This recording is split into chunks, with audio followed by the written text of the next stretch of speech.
మీలో ఎంతమందికి తెలుసు ఇడ్లీ పిండితో అట్లు వేసుకుంటారని చెప్పి. ఇడ్లీ పిండి ఎక్కువ లేదు, కొంచెమే ఉంది. సరే ఇడ్లీలు ఏమేస్తానులే, 2 రోజుల నుండి ఇడ్లీ లేదంటున్నాం, బోరింగ్గా ఉంటుంది, అవి కూడా కొత్తగా టేస్ట్ చూపిద్దామని చెప్పి ఇంకా ఇడ్లీ బ్యాటర్లోకి అయితే నేను ఉల్లిపాయలు వేసుకున్నాను. మామూలుగా అయితే పచ్చిమిరకాయలు వేసుకోవచ్చు, అవికి మళ్ళీ మంట పడుతుందేమో అని చెప్పి కొంచెం కారం వేసుకొని చేస్తున్నాను. ఇదేంటంటే ఫస్ట్ ఆయిల్ వేసుకోవాలన్నమాట. ఆయిల్ వేసుకొని మందంగా స్ప్రెడ్ చేసుకోవాలి. మామూలు దోశలాగా వేస్తే రాదు, కానీ టేస్ట్ మాత్రం చాలా బాగుంటుంది, క్రిస్పీగా భలే ఉంటుంది. నాకు ఇష్టం ఇది, నాకు తెలియదు అంతకుముందు, మా ఆయన నేర్పించారనమాట.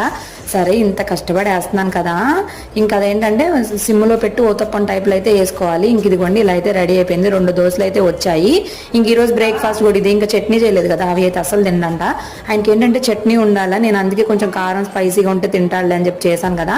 కరెక్ట్గా 4 అంటే 4 ముక్కలు తిన్నాడు. ఇంకా తిననని చెప్పేశాడు. ఇంకా చట్నీ కాలేదు, చూసారు కదా, చట్నీ అని అడుగుతూనే ఉన్నాడు. అబ్బా పిల్లలతో చాలా కష్టం అండి. లాస్ట్కి అయితే దోశ తెచ్చి పెడితే అది తిన్నాడు అనమాట. నచ్చితే లైక్ చేయండి.